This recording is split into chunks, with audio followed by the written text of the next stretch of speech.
more. $3, $4.50, $1.50, or $5.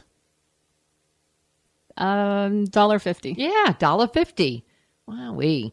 What do you think the average income was in 1913? 5,000, 200, 1,200, or 800? 800. Yep, you're right. Good girl. Wow, you're good at this. You know, my daughter Layla is like such a freak when it comes to trivia. And we had a trivia on Thanksgiving at my other place. And she got like out of 28 questions, like 27 right. She's like, that's why I got this now. I try to trick everybody. She's like amazing with trivia. E-filing can dramatically reduce errors. The error rate for a paper return is 21%, compared with an e-file return error rate of 25%, 10%, 0.5%, or 20%. What was the second one? 25, 10, 0.5%. I would say 10. Okay. It's 0.5%. Wow. I know. Now, do you do a lot of e-filing? I do all e-filing. All e-filing. Mm-hmm. What are the benefits of that? What are the benefits of e-filing versus mailing your documents out? Well, when you e-file, you have to not send as many documents. Mm-hmm. You get your refund back faster. Mm-hmm. Everything is electronically sit, so you don't have to worry about getting lost in the mail, them not receiving it, losing papers. Yeah. It just makes it a lot easier. What's the largest return you ever got from one of your clients without telling their name or anything? As far as a refund goes? Yeah. My favorite refund story is I had a friend of mine, he's out in Texas, and he did the free file, which is great. I'm not bashing free file, but if you don't know how to answer the questions, you can get yourself into trouble. Now, for people like me and my other listeners, what is a free file? Free file is you can go onto several different tax sites and file your taxes for free, and it's based on your income, and some of it is based on your age. You can actually do your own tax return. Oh. And that's what he did. He answered all the questions that he thought was appropriate. Mm-hmm. However, he did not answer them right. 3 years later, he gets a letter back from IRS and says, you owe us $8,000. It's like $7,800 he owed. Wow. And he had gotten a refund, 3 years prior to. He had 6 weeks from the time he got that letter to correct his return or have to pay back IRS that kind of money. So he calls me up. He's in a panic. I look at his stuff. I fix everything. I send it back in. He got back an additional $1,200 after I finished with everything because there were tax credits he did not know he could take that the software didn't direct him and tell him he could do. So really, does it pay to do your own taxes? Honestly, It really doesn't. So on that note, you really need to call Michelle Lane Sharpe because if she was able to get this gentleman an additional $1,200, right? Additional $1,200 back. Aside from his $7,800, oh my goodness, how wonderful is that? It was great. Yeah. So that's the most money that you ever got anyone?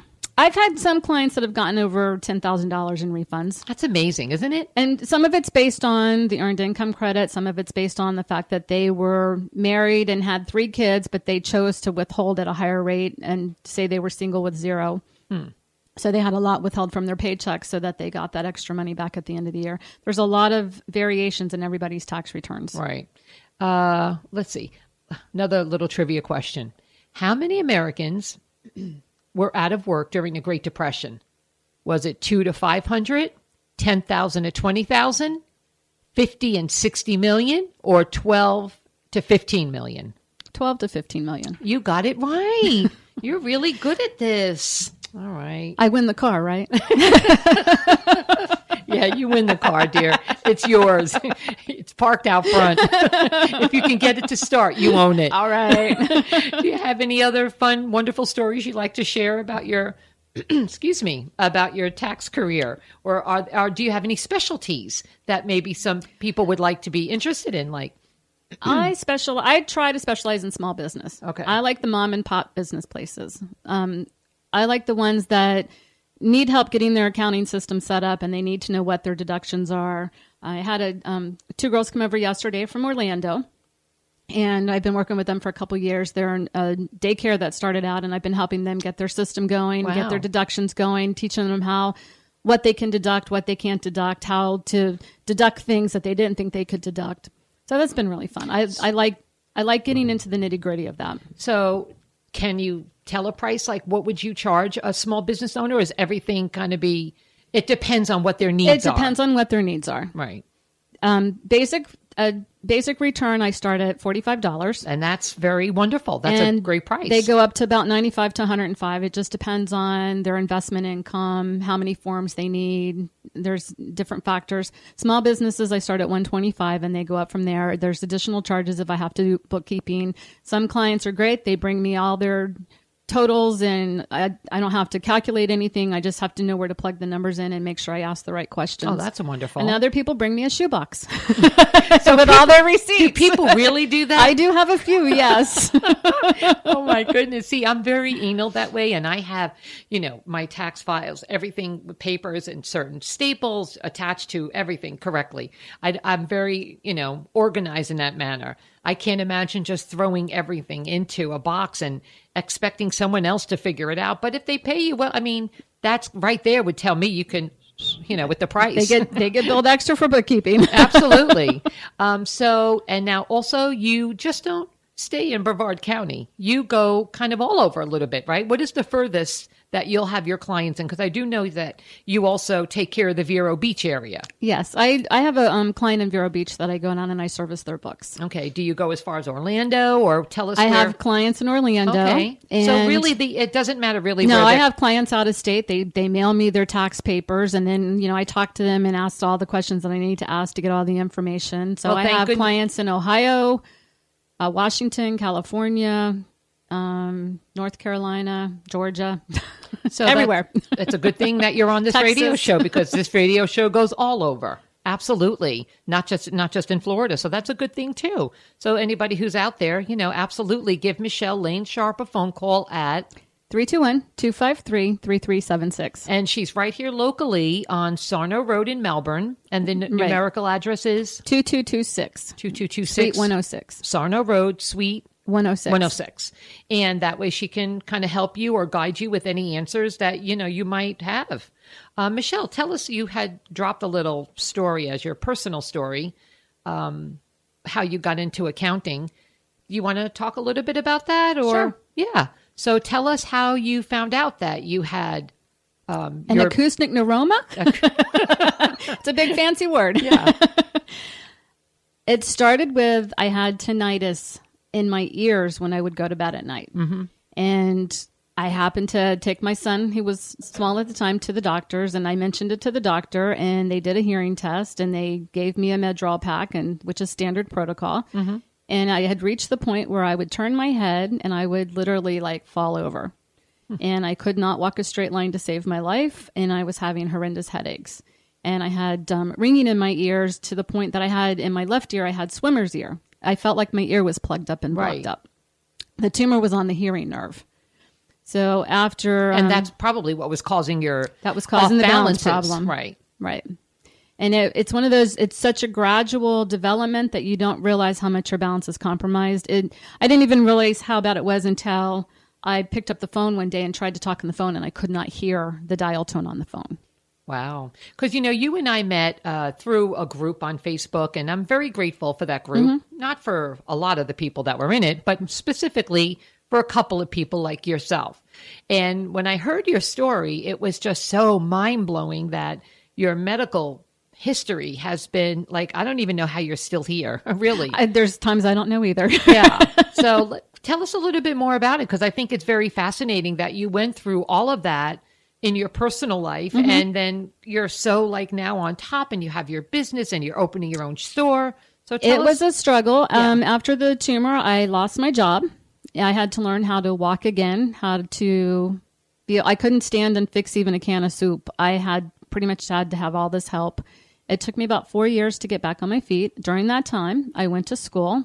I tried doing traditional school, wound up doing an online program. Mm-hmm. Was still raising my son at the time by myself. It was just one day at a time. And every so often I would run into people and they would tell me how good I was doing, but I could not see that. I could not see that I was progressing and that I was getting better. Right. And then finally things started clicking in, and, you feel strong again, and you start trying to have a social life and get out. And that's when that group came around. And the tumor you had was removed. It was removed. And you were successful in that. I was very successful with that. that was- I've had no regrowth. I do have some permanent issues. I lost my hearing in my left ear because of the tumor growing on that nerve, and it couldn't be saved. And I have some facial numbness, but I came out better than they anticipated that I would come out. And I'm very blessed with that. And was all of your medical things happened here in Melbourne? That I was living in Melbourne, yes, but I had surgery at Tampa at Moffitt. Yeah. Well, that's amazing that you went through all of those.